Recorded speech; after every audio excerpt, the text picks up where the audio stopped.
فأنا ناصح لإخواني بالصدع بالحق تبيض وجوههم. السكوت في مسألة الحزبية يضرها، فاصدع بما تؤمر وأعرض عن المشركين. سلامي على دماج ورجالها والشيخ يحيى ودار العلم يا سعد بانيها. بسم الله الرحمن الرحيم. الحمد لله حمدا كثيرا طيبا مباركا فيه كما يحب ربنا ويرضاه. أشهد أن لا إله إلا الله وحده لا شريك له، وأشهد أن محمدا عبده ورسوله صلى الله عليه وعلى آله وأصحابه ومن تبعهم بإحسان إلى يوم الدين. أما بعد. Ikhwanil kiram rahimani wa rahimakumullah.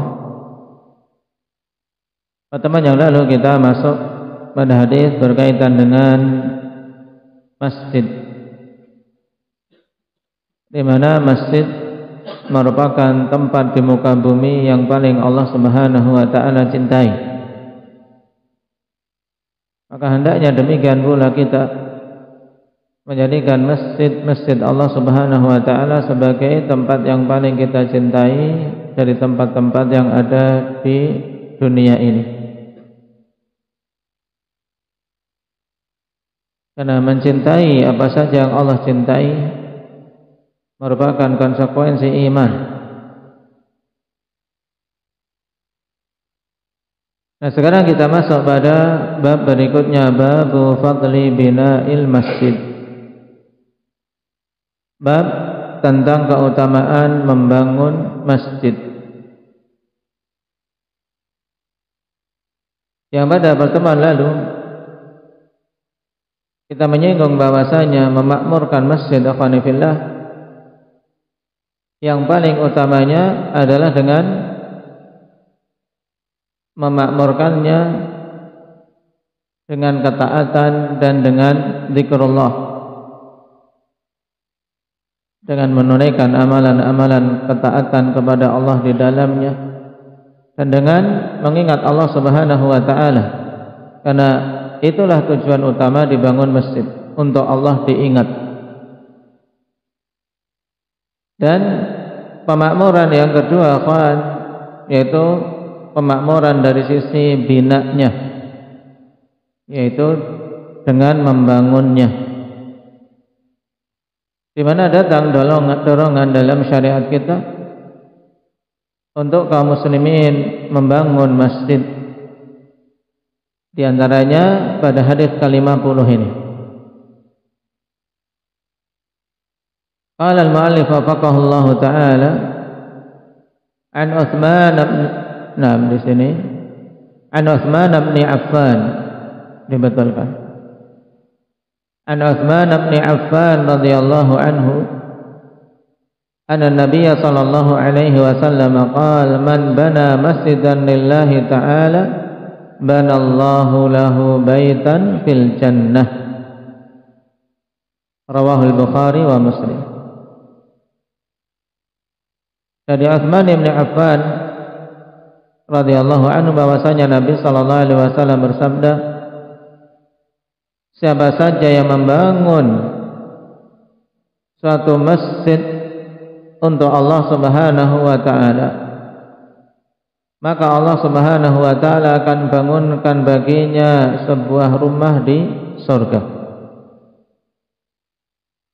Hadis dikeluarkan oleh Imam Bukhari dan Muslim. Yang hadis ini akhwan masuk dalam kategori hadis mutawatir, yang diriwayatkan dari sahabat-sahabat yang banyak sampai pada tingkat tawatur, di mana tidak mungkin dengan jumlah yang sebanyak itu mereka bersepakat untuk berdusta. Dan hadis mutawatir mencapai tingkat kesahihan yang sangat kuat.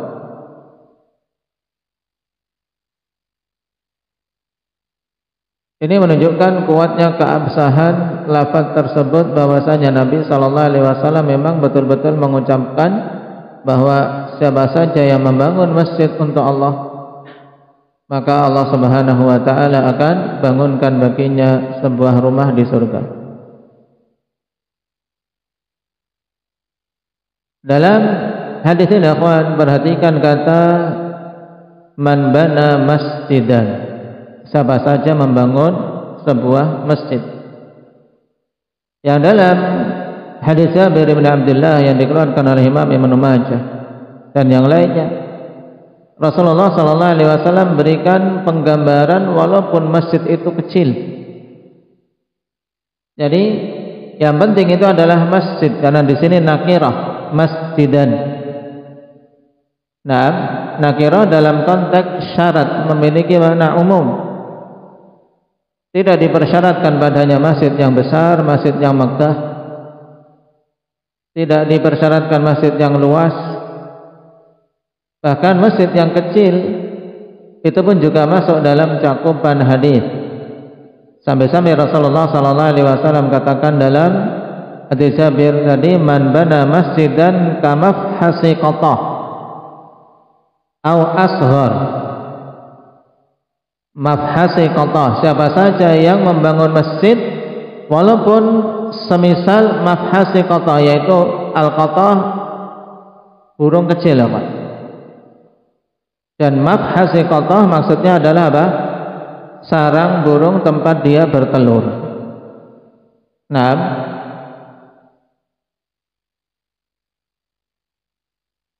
dan ini penggambaran bahwasanya walaupun itu kecil, karena tentunya tidak mungkin orang bangun masjid sebesar apa sarang burung, untuk apa? Kaki saja tidak masuk, ya kan? Tapi Nabi Shallallahu Alaihi Wasallam di sini jadikan sebagai penekanan, walaupun itu sangat kecil, selama ya tujuan untuk dibangunnya masjid terwujud, yaitu ditegakkan zikrullah, ditegakkan salat padanya, bukan miniatur masjid. Nah, tapi apa? Memang dia membangun masjid sekecil apapun, selama itu masjid. Baik. Dan para ulama menyebutkan kenapa kok dijadikan perumpamaan mafhasil qatah, burung qatah ini, al-qatah, karena apa? Burung ini beda dengan burung yang lain. Dia tidak bertelur di pepohonan, dia tidak membuat sarang di pohon, tidak pula di gunung-gunung, tapi dia membuat rumahnya kawan di tanah yang datar. Taib. Oleh karena itulah dijadikan perumpamaan, karena masjid kan dibangun di tanah yang datar. Ini kesesuaian kenapa disebutkan burung al-qatah. Berarti intinya pada man bana masjid, dan dari kata masjid dan yang datang dalam bentuk nakirah memiliki makna umum masjid bagaimanapun itu, selama itu adalah masjid. Dan tentunya tingkatan pahala masing-masing sesuai dengan kadar nafkah yang dikeluarkan dalam pembangunan, demikian pula kemanfaatan yang didapat dari masjid tersebut untuk kaum muslimin. Ini yang pertama, dari kata masjid berarti menunjukkan umum, tidak dipersyaratkan yang besar, tidak dipersyaratkan yang megah. Nah, lillah, di sini dipersyaratkan lillahi ta'ala, bahwasanya dia membangunnya kawan, yaitu membangun karena Allah Subhanahu wa ta'ala. Syaratnya untuk bisa mendapatkan keutamaan yang dijanjikan, dia harus membangunnya ikhlas karena Allah Subhanahu wa ta'ala, bukan karena riya, bukan karena sum'ah, bukan karena ingin mendapatkan dukungan dari masyarakat untuk bisa mencapai jabatan dan seterusnya. Tapi memang dia membangunnya karena Allah untuk bisa mendapatkan keutamaan yang banyak dari sisi Allah Subhanahu wa ta'ala, untuk bisa mendapatkan pahala dari sisinya. Nah, makanya dalam sebagian lafaz hadis akan ditegaskan, yaitu tanpa ada riya, tanpa sum'ah. Baik.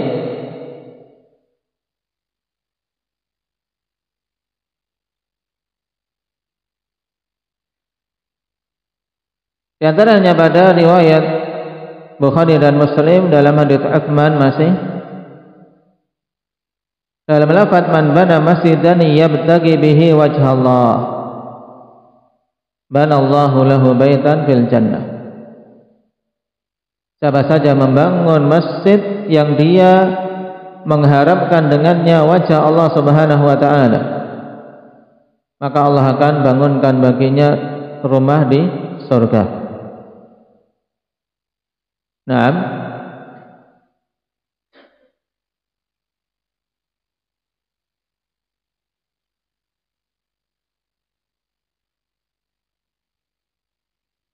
Dan dalam riwayat Tabrani dari Ummul Mukminin Aisyah radhiyallahu anha, Rasulullah sallallahu alaihi wasallam tegas mengatakan, "Man bana masjidan la yuridu bihi riya'an wala sum'ah, banallahu lahu baitan fil jannah."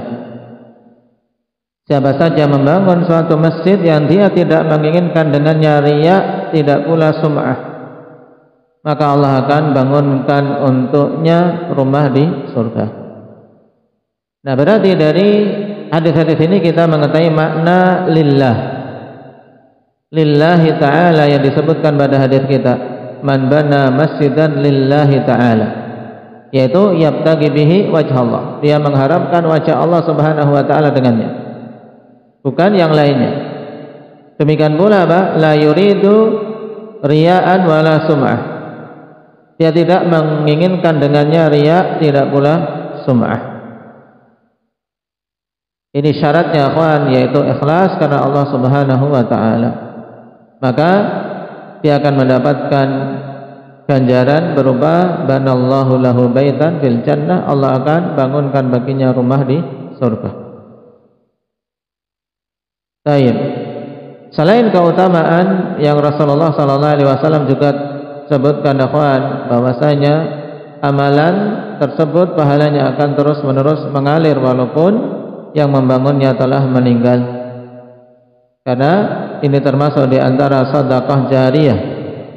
Nah, Rasulullah sallallahu alaihi wasallam mengatakan, "Idza matal insan inqata anhu 'amaluhu illa min thalath, shadaqatin jariyah wa 'ilmin yuntafa'u bih wa waladin salihin yad'u lah." Siapa saja yang mati atau apabila anak Adam mati, maka terputuslah semua amalannya kecuali dari 3 hal. Sedekah jariyah, di antaranya membangun masjid. Nah, karena wakaf, atau ilmu yang bermanfaat dan anak yang mendoakan orang tuanya. Baik. Kemudian hadis ini akhwan jelas masuk di dalamnya mereka yang betul-betul membangun masjid secara sempurna, dalam artian dia bangun masjid, nah dia tanggung, sehingga masjid tersebut dia bangun semuanya dengan nafkahnya, maka jelas masuk dalam cakupan hadis, karena dia jelas membangun satu masjid, bukan sebagian masjid, bukan sekedar tembok masjid, tapi dia membangun masjidan, sebuah masjid. Lalu bagaimana dengan seseorang yang musyarakah, seorang yang ikut serta dalam pembangunan masjid? Misalnya dia memiliki uang, kalau bangun satu masjid tidak cukup, tapi ketika ada pembangunan masjid dia ingin ikut andil, dengan apa yang dia mampu dari sebagian rezeki yang dimiliki. Baik. Maka jelas ketika dia ikhlas mengeluarkan nafkah tersebut, dia akan mendapatkan pahala sesuai dengan kadar keikutsertaannya, kadar apa yang dia keluarkan. Baik.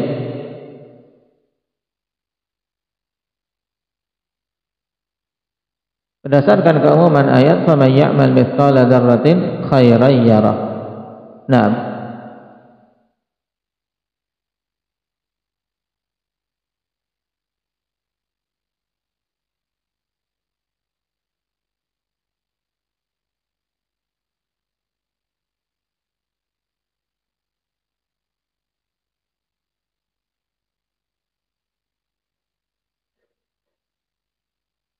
Dan masuk dalam sedekah jariyah sebagaimana ditanyakan kepada ulama lajnah ketika seseorang menyumbangkan sebagian hartanya dengan jumlah tertentu untuk pembangunan masjid bersama dengan rombongan yang lain, apakah itu masuk dalam kategori sedekah jariyah bagi masing-masing orang itu? Maka ulama lajnah mengatakan badlul mal fi bina'il masjid awil musyarakah fi bina'ihi min as-sadaqah al-jariyah liman badalaha aw nawaha anhu idza hasunatin niyyah wa kana hadzal malu min kasbin thayyib.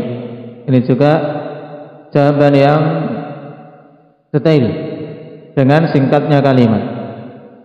Mereka menjawab bahwasanya mengeluarkan harta untuk membangun masjid atau ikut serta dalam pembangunan masjid masuk dalam kategori sedekah jariyah bagi orang yang mengeluarkannya atau meniatkannya.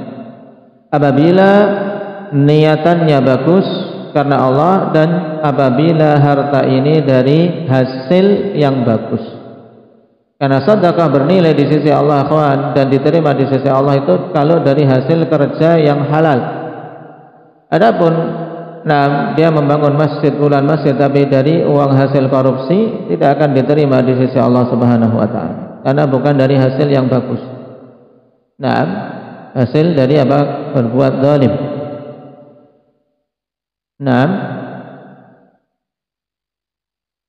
Sehingga ini dua syaratnya, niatan bagus dan harta itu dari pekerjaan penghasilan yang bagus juga.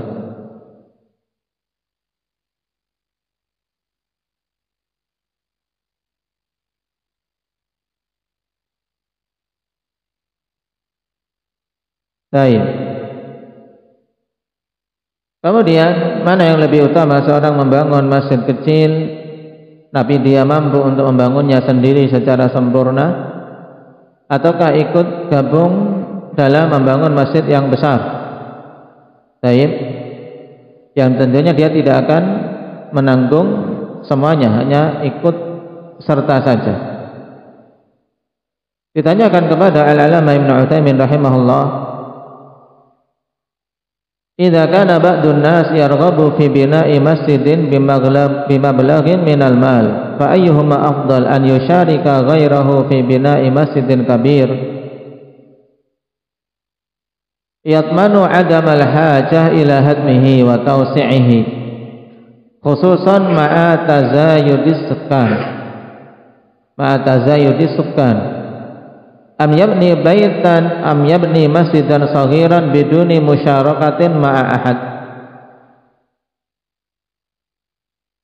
Ditanyakan kepada Syekh Ibnu Utsaimin, sebagian orang ingin untuk membangun masjid dengan jumlah harta tertentu yang dia miliki, tapi mana yang lebih utama, dia ikut serta bersama orang lain dalam membangun masjid yang besar yang dijamin tidak ada kebutuhan untuk membongkarnya lagi, karena masjid sudah besar, sudah diatur.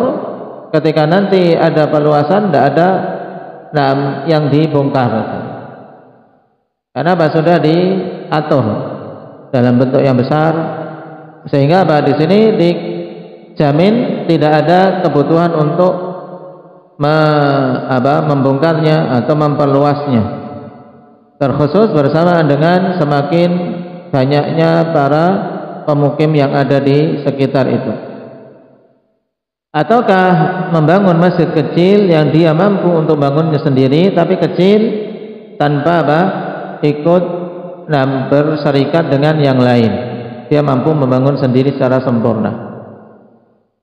Maka kata Syekh Ibnu Utsaimin rahimahullahu taala, al-afdalu al-awwal, yang lebih utama yang awal, yaitu ikut serta untuk membangun masjid yang besar yang tidak ada kemungkinan nanti dihancurkan lagi, dalam artian kemungkinan sangat kecil seandainya mau diperluas karena sudah tertata bagus. Karena li'anna al-mabna saghir rubbama yakunu man haulahu qalilin thumma yaziduna wa hina idzin yuhdamu wa yu'adu marratan thaniyah. Karena kalau bangunan kecil, terkadang di sekitarnya memang awalnya sedikit, tapi kemudian semakin bertambah, dan ketika itu butuh untuk dihancurkan dan dibangun kembali. Nah, kalau sudah dihancurkan kan sudah berhenti manfaatannya. Karena bangunan dia sudah sudah diganti dengan bangunan lain. Taib. Ini kalau dari sisi bangunan. Adapun kalau tanah, maka jelas dia tetap akan mendapatkan pahalanya, pahala wakaf. Taib. Lakin idza kana ahlul masjidis shaghir muttarina ilaihi akthar min darurati ahlil masjidil kabir, fahum aula lidaf'i daruratihim. Cuman apabila untuk penduduk masjid yang kecil ini ternyata mereka memang sangat butuh. Misalnya ikhwah kita di satu tempat tidak punya masjid. Nah, pemukiman masih kecil, tidak butuh masjid besar-besar. Taib. Mereka sangat butuh adanya masjid, kemudian dibangunkan masjid, itu tentunya lebih utama untuk apa? Untuk menghilangkan kedaruratan mereka. Karena tentunya nilai keutamaan juga yang menentukan adalah kadar butuhnya. Karena pada sebagian tempat masjid besar tapi tidak dibutuhkan, bahkan sebagian masjid dengan bangunan yang megah ternyata yang memakmurkan sangat sedikit. Taib. Ini juga penentu keutamaan, Di antara keutamaan adalah manfaat dari masjid tersebut. Nah, tapi kalau dari sisi kebutuhan sama-sama butuh, maka tentunya masjid yang besar lebih bagus. Karena lebih terjamin untuk tidak dihancurkan nantinya ketika ada perluasan. Nah,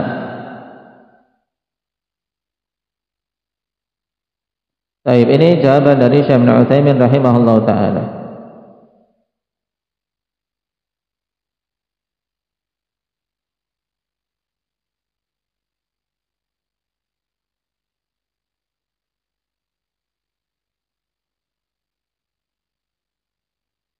Dan masing-masing berharap pada Allah Subhanahu wa taala untuk mendapatkan keutamaannya. Karena keutamaan dari Allah Subhanahu wa taala itu luas.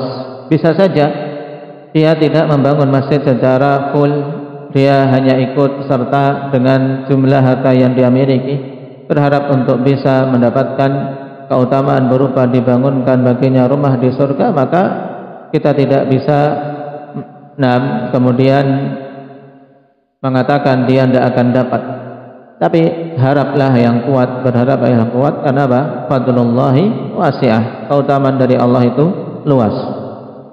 Karena sebagian ulama ketika menyebutkan pada lafaz kamaf hasil qatah, nah, walaupun masjid itu kecil seperti apa? Seperti sarang burung qatah, mereka membawa kepada makna yaitu bagi orang-orang yang seandainya mereka berserikat untuk apa? Untuk membangun masjid, yang seandainya harta itu digunakan untuk bangun masjid bisa menjadi masjid yang kecil.